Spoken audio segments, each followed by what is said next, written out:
हाँ, तो स्वागत है आप सबका हमारे चैनल अक्षय एजुकेशन क्लासेस में।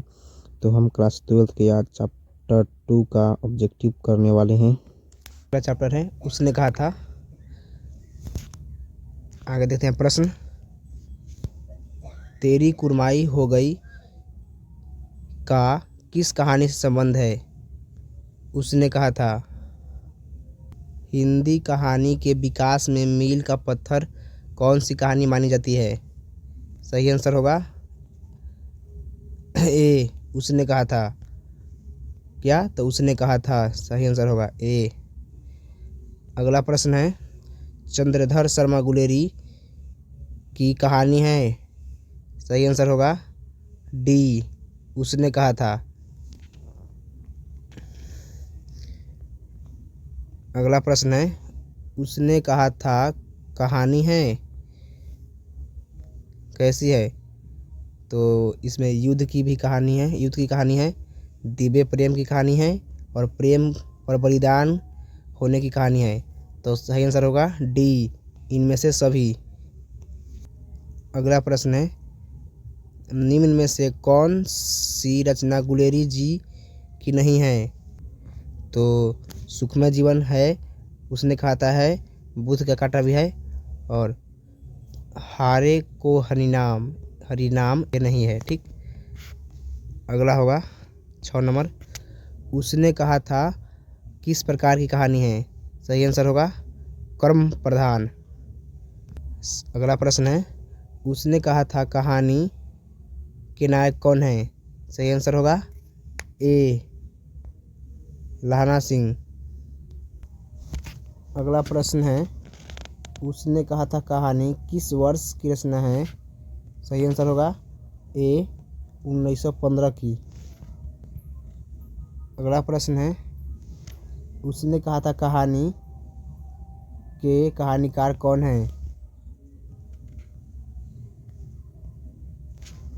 उसने कहा था कहानी के कहानीकार कौन है? सही आंसर होगा डी, चंद्रधर शर्मा गुलेरी। अगला प्रश्न है लहाना सिंह किस कहानी के पात्र हैं?